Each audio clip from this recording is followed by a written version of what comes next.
Cool. Hello. Thank you, Michael, for meeting with me tonight. I'm excited to talk about hacking Dungeon World. No, hacking Blades in the Dark. We're off to a good start. Yeah, absolutely. Dungeon World, I can't help you with. I haven't tried to hack that yet.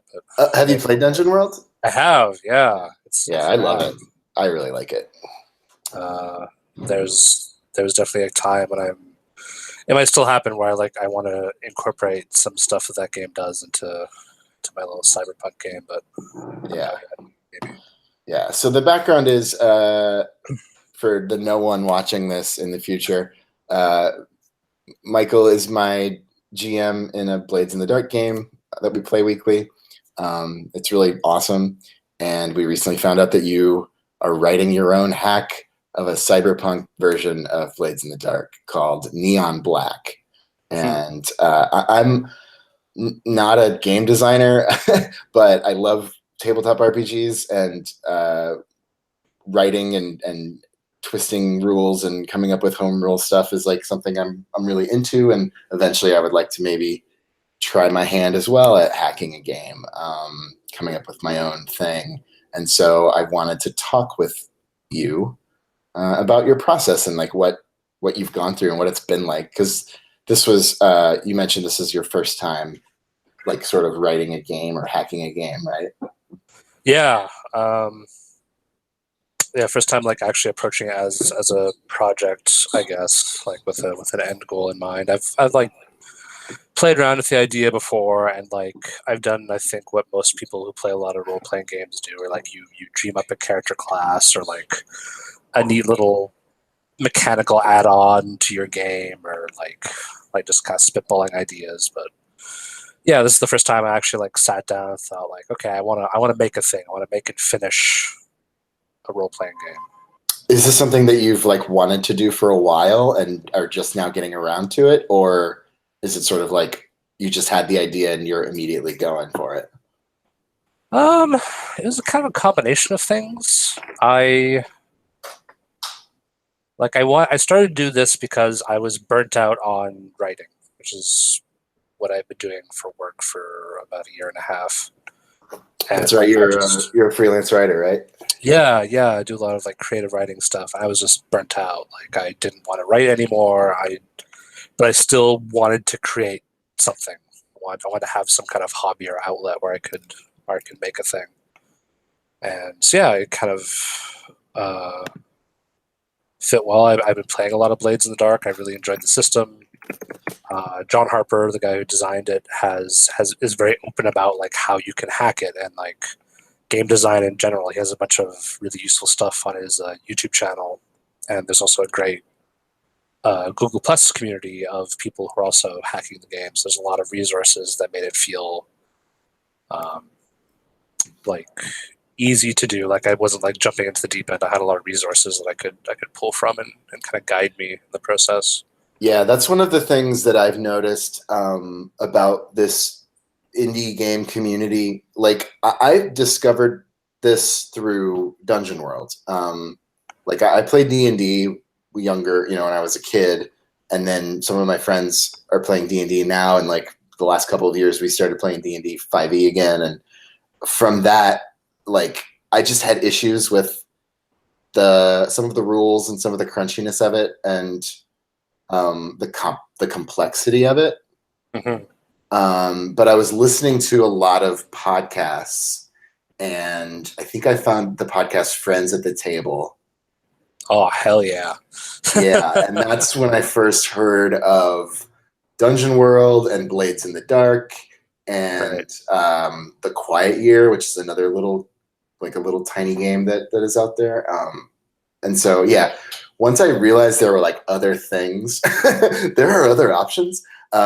It's just a rabbit hole of possibility. And yeah, the community, the fact that it's just a bunch of people being creative together and building off each other's work. And it seems very respectful and open. And I'm super into that.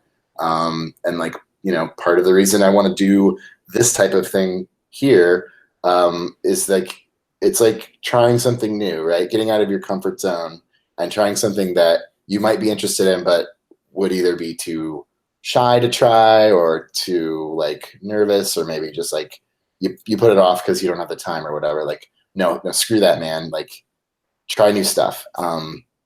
And so ultimately, like, GMing as a practice, I feel like there's like getting people into role playing games is one thing. Getting people to try their hand at GMing is like a whole other level. Yeah. And I feel like I want to try to do what I can to like make that more accessible to people and maybe have conversations about it. But this is a little bit advanced because this is like talking about writing your own game. What is your, just like a quick sort of background? Like, what's your background with the like tabletop RPGs? Like, from Yeah, birth? totally. I started really late in life in comparison to like a lot of people I think that have been playing role playing games. Like I didn't really get into it in high school, like most people tend to do. Like I tried, and like my friends were into things like D&D and like GURPS and stuff like that, but Yeah. like we never had the wherewithal to get like a solid campaign going. It'd always be like over a weekend, like just fooling around and coming up with just like ridiculous scenarios that would just, it would last the night, and then Murder everyone, hobos. yeah, like everyone would be dead or in jail or Mhm. something, just making all these like awful decisions because like we didn't know what we were doing. We're just basically playing GTA, but with swords, right? Like you have the maturity of a bunch of teenagers, you're not going to get much out of that. So yeah, I never really got into it until shortly after fourth edition Dungeons and Dragons came out, and it was the Penny Arcade podcasts, the Acquisitions Incorporated stuff they did with Chris Perkins. Oh yeah. Yeah, which kind of like I started listening to and started realizing like this sounds a lot less complicated, and like that didn't seem to be like a huge barrier to entry anymore. Like it just sounded fun and it sounded easy to play and run. So yeah, I bought a bunch of the books. I got some friends of mine together and started playing, and that campaign turned into two groups of players playing in the same world, and it lasted about 7 years. Oh my God. Yeah, it was nuts. And we probably went through like 20 different players, like just people joining temporarily or like having to go because they like That's crazy. got So busy wait, or moved. what game was it? I think I lost you there for a second when you said that. Oh yeah, it was a fourth edition Dungeons Oh, and that's right. Dragons. Okay, cool, cool, Yeah. cool. And did you run it? Were you the DM, or were there Yeah. like Yeah, alternate? I was the DM. Was that the first time that you'd ever DM'd? Basically, yeah. That's For awesome. like a real campaign. Yeah, and And it why did was you fun. decide to do it? Like, were you the one that had the most motivation, or like, did you want to DM, or was nobody else interested in doing it, or what? Uh yeah, I just kind of assumed if I wanted to play with my friends it would fall to me to be the dungeon master, right? Like Yep, it's that's like when you normal. want to organize a party or like invite people to dinner, like you gotta do the cooking and the preparation, right? Yep, Um, that's so funny. yeah, That's exactly how it is for sure. totally. Uh, Yeah, but like it feels like, especially when it's going well and you have like a really solid group of people together, it feels often like I've heard other people refer to it this way, and like it feels like you are planning a dinner party for people. Like you want everyone to have a good time. You want to like prepare things that people are interested in. yeah, that's interesting. I've not heard that before, and it makes perfect sense. Absolutely. Yeah. It's like it's like you're planning a dinner theater Yeah, event totally. Yeah. because there's more to it than just the food. Yeah. They have to be entertained, and uh, you're also creating something interesting for them Yeah, for to sure. But enjoy. It's cool. yeah, towards the end of that like 7 year thing, I started to get into like that was when uh like after that Acquisitions Inc. thing is when I started. Maybe it started to get big after that, or started to notice it more. But like starting to get into stuff like Friends at the Table and Critical Role and like a whole other slew of like Twitch streams and like podcasts of people playing Dungeons and Dragons, and like noticed at some point that my whole life had become about role playing games. Like I was listening to it Yeah. for fun. I was running games every week. I started playing in games. Started to get into fifth edition, running fifth edition campaigns, and then starting to get into stuff like Dungeon World and like Fiasco and Microscope and like a whole bunch of Oh just yeah. indie RPGs I hadn't heard of that like you said, like the door just kind of opens if you look even a little bit, and so I'm yeah, fascinated with with Microscope. I've not played it, but I've read it. And in terms of like collaborative like world building, that's something I'm super interested in because don't want to I don't want to do much work as a GM. right, I mean, it's twofold, right? Like one, I don't want to have to spend hours on end by myself coming up with stuff. Some people can do that, and some people are really good at that. I'm just not interested in that. I like developing sort of frameworks, and you'll probably agree, like with how you run Blades in the Dark. It's more fun to sort of have threads and frameworks that can go in multiple directions and not really dive too much into a plot or um, a plan. But Microscope seems like it would be an interesting way to like collaboratively create a world with your group and have that like hive mind sort of creation. yeah, yeah, and Dungeon Is World that does that really well as well. Like, is that what you did when you did when you played Microscope? Did you then play in the world in a different rule set? no, I had planned to. Um, I when I started getting into Microscope, I kind of ran my own game just to like generate a world because it was like aside from being a role playing game, and this is true of like other games I've played too. Like they're just really good writing tools. Like they take a lot of control out of your hands and just make it up to like dice rolls or like laying bare stuff like tone and pacing so you can just see it in front of you like, oh, okay, like I need a light scene in here because it's just been dark and dark and dark. I need to like some levity. Oh, that's right. Yeah, I forgot about that mechanic. Oh, that's super cool.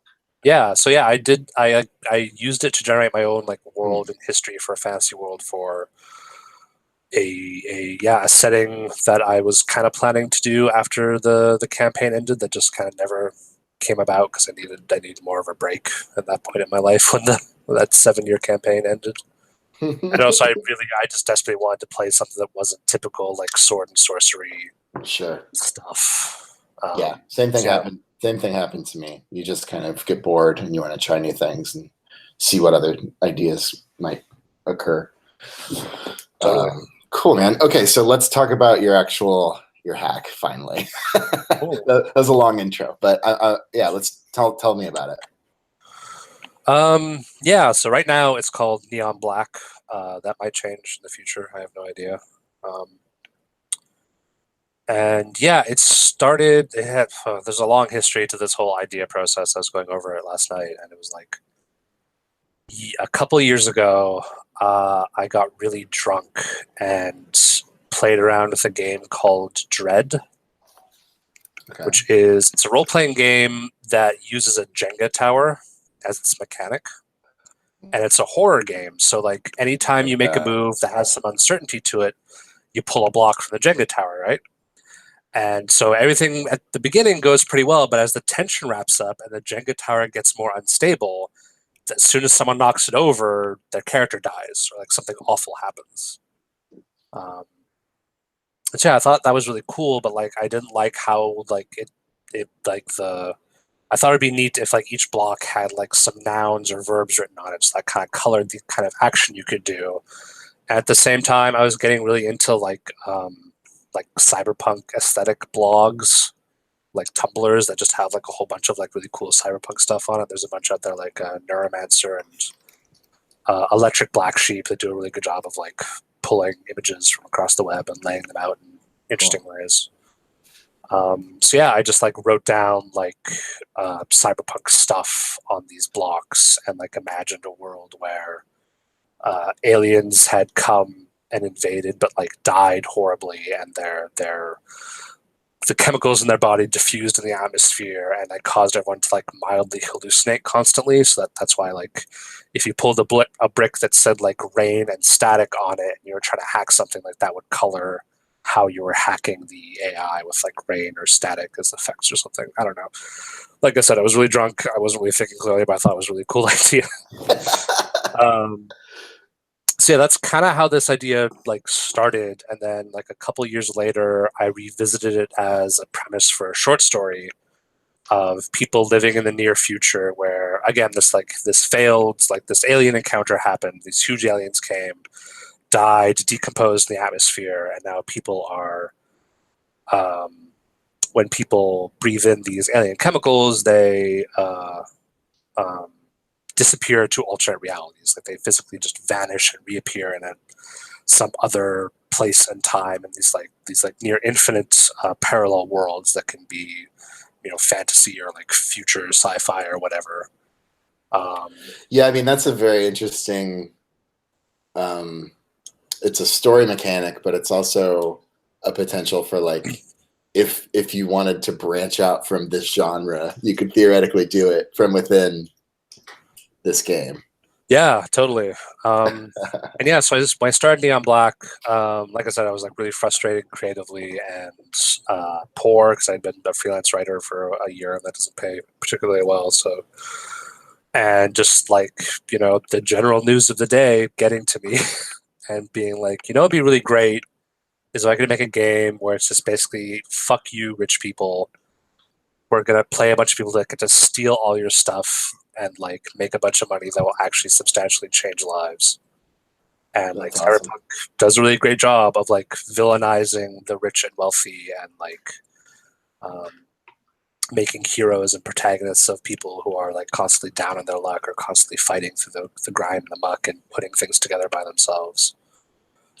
So yeah, those ideas kind of like collided when I was putting this hack together, and yeah, it has changed substantially just in the last few months. So I've been working on it like really seriously. Like I literally just like excised the whole like alien reality thing from the settings. Like that's not a thing anymore. So I'm just like focusing on like the tech and the hacking and like the more mechanical base of it, so that like later if I want to do like the weird alien stuff, I can put it back in and see how it works. But like, yeah, it's been a weird process for sure.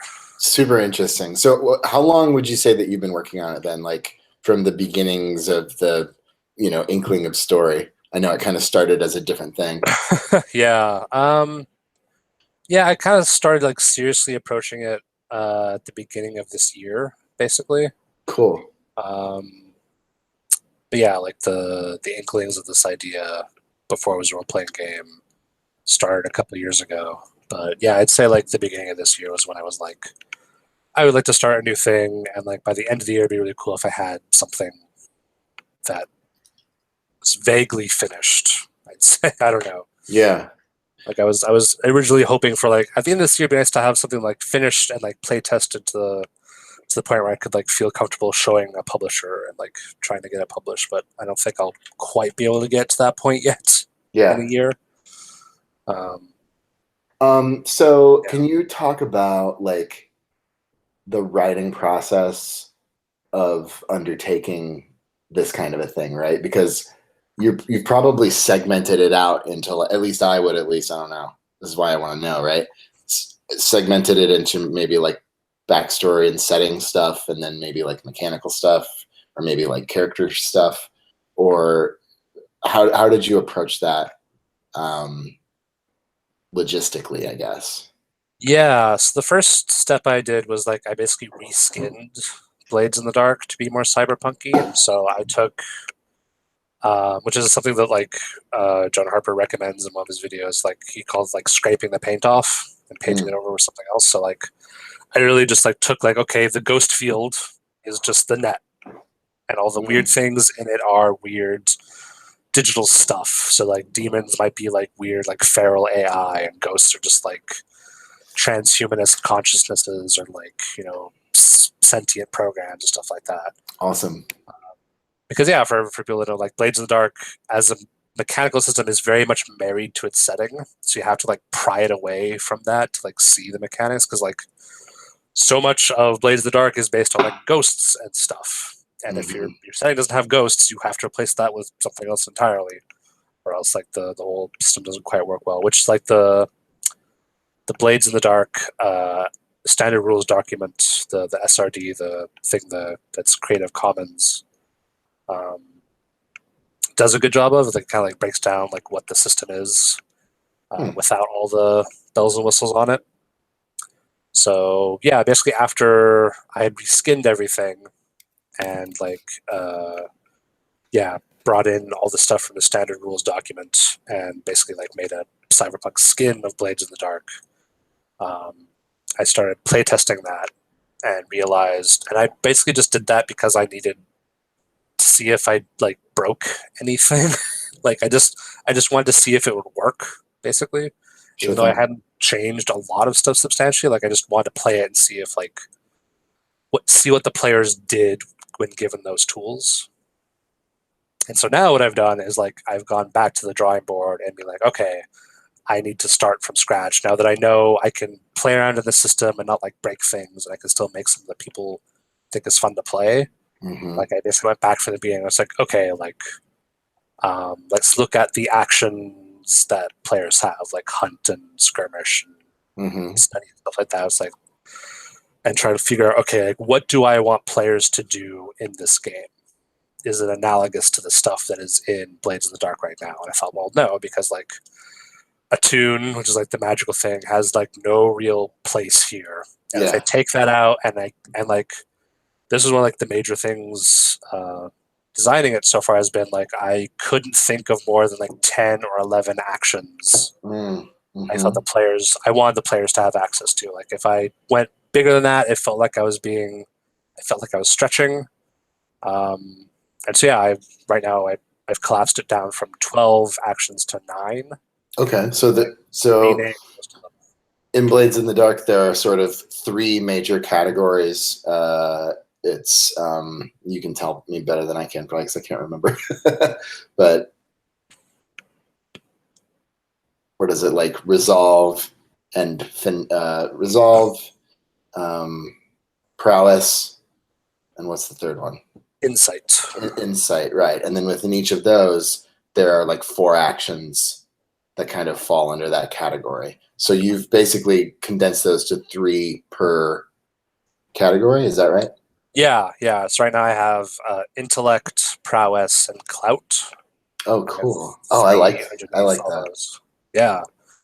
There's actually a really great thread on the Google Plus community of like someone talked about how if you just change those words, you change the tone of the game, because those are the things the players are going to be doing the most often. So if you change the verb, you are changing how they interact with the world, how they see the world. Like, okay, if these are my possible ways, like that colors the world they're in and how their character will act. So I took a hard look at those and realized, okay, I want 9 things and see how that goes. And maybe I'll change it later and I'll have 15 or something. I have no idea. Yeah, totally.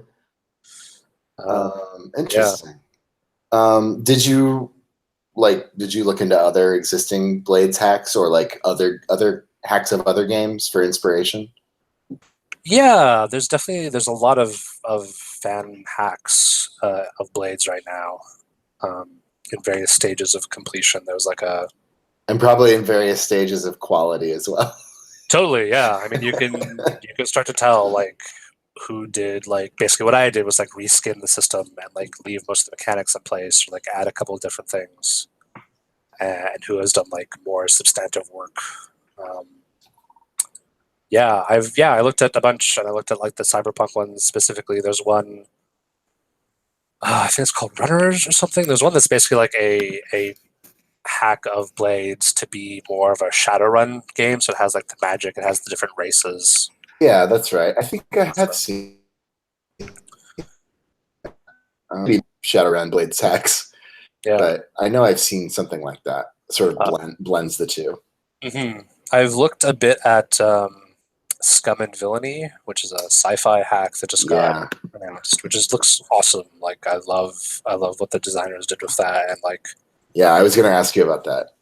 Yeah, that was actually a huge boon for me, like seeing a finished product that I know was getting published and be like, okay, like this has a lot of experience and design behind it, and some faith behind it. Like how how much do they change the system? That kind of opened my eyes to like, oh, like I can just move heat to somewhere else off the crew sheet and make it be a different thing. Like I can, like that game has like 3 crews basically. It's because it's based around 3 different ships. Mm-hmm. And yeah, like the powers, like you can see like some of the special abilities have been kind of more or less unchanged from Blades, but you can see like totally new ones, and like the way how you can only have like a max of 3 action ratings for each of your actions rather than 4 in Blades, and how the designers introduced the gambit mechanics. Like everyone always has access to this pool of bonus dice in addition to like devil's bargains and stuff. Mm-hmm. That helps like skew things. So Yeah, yeah, that's something that John Harper also did in like Lady Blackbird. I don't know if you're familiar with that. I am. I haven't played it. Yeah, it's like a pool. There's a pool system where every character has a set of pool dice that they can use at their leisure. But that's a cool thing too. I've seen that before as well, and a couple other things. Cool. So, do you have anything, any brand new mechanics in your hack that you're working on? I don't know if they're new or not. I mean, like new from what's in Blades. Right, yeah. Let me take a look. Just looking at the latest version I have right now. I haven't. Uh, I've I've mostly been condensing stuff right now. So, like, for example, the crews don't have rep anymore. They just have experience. Mm-hmm.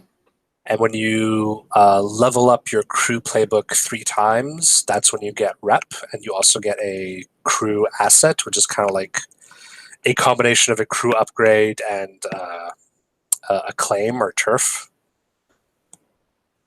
Gotcha. So, like, instead of having to go out and do like a score to get a claim, every 3 times you advance, you get like a big upgrade. So, like, it could be like cool augmentations and like a combat drone, or like a cohort of some kind or something like that. So I've kind of condensed that. I've gotten rid of gathering information completely.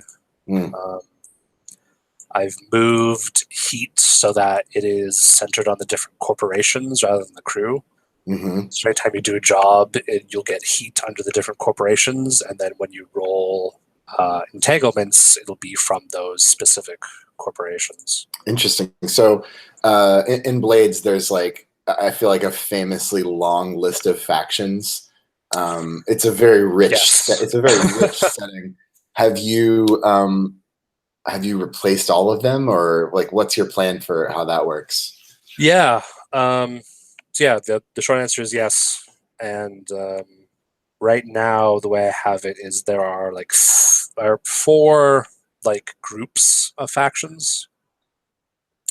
3 of which are like the 3 biggest corporate entities in the city, and then one of which, and the other one is like just independent, quote unquote, factions that don't have any ties to the corporations, but like because of that aren't worth as much time and money. So like I have like let me see if I can pull up. There's like a law firm and like the cops and like a couple of gangs. But most of the factions are like subsidiaries or are backed by the 3 bigger corporations. It's like an information security company, the company that makes all the standard software, uh, like a group of a gang of people called the Sin Eaters who steal people's memories. Oh, it's Uh, so great. but yeah, I really want to drive home the theme of like everything in this world is owned by a corporation, from like the biggest companies to like gangs they hire to fight their proxy wars. So like any move you make, you are going to be pissing off a corporation in some way. That's amazing. Can you talk about your process for coming up with the different factions? Like, are you looking at the ones from Blades and kind of coming up with a equivalent, or are you sort of looking at it from like the top down of your setting and trying to just like spitball what would be cool in your world? Yeah, I definitely was inspired by the factions a little bit, but now that I'm pulling more and more away from uh, the blades, like setting stuff and like doing less repainting and more like inventing on my own, I'm mostly just trying to figure out like what I want the game to be about and like structuring those corporations in a way that when the players interact with them will bring about the kind of stories I want. So like they are mostly like really shady companies that are into like infosec or like private military corporations or stuff like that. So like I want them to like evoke the very dark and dreary cyberpunk world Hmm. and also look like really like enticing targets or like uh, you know allies to the players and stuff like that. And also be like um, what's the word I'm looking for? Examples of the kind of crew the players can make. So like Oh yeah, totally. there's like there's like a clothing company or something. Like there's a company that like got bought out by a major corporation, and like it is like hinted that they are not happy with that arrangement. Like they could be like allies for the crew, or like let them know like, hey, like you could just be a tech startup if you want and like have a cool product and like try not to get bought out by a huge corporation. Because in this world, if you resist them, they'll just fucking kill you and take your stuff, right? Because there's like Yeah. one of the big staples of cyberpunk literature is like law doesn't really exist anymore. Like it's what the corporations want, Hmm. and like if they want to arrest you, they'll just nudge the cops in your direction, and Hmm. they'll take care of you. But if you become a bigger problem, they'll just nuke your house and everything in it, right? So I want to feel dangerous in that way. That's cool. That's cool. Like what tools do you use? Are you just like Mm, Google Docs? yeah, Do you have totally. a do you have a notebook by your bed at night for like Yeah, when you wake but up? yeah, both those things. I write things down in notebooks, and I create an embarrassing amount of tables in Google Docs.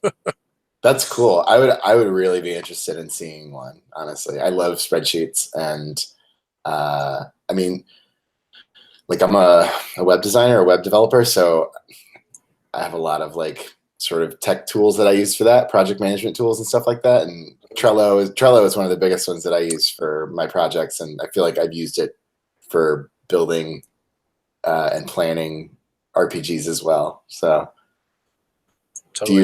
do you literally everything is in basically Google Drive? Yeah, just Google Docs for the rule book, and I'm like, yeah, just like forcing tables in Google Docs to do what I want because I don't like using spreadsheets and stuff. Just feels like Yeah. I don't know, too much like work. Yeah, actually, if I can share one of these templates with you if you'd like. This is because I feel like there's something so powerful, and I love these more modern games always include a list of NPC names usually that you can like pick from.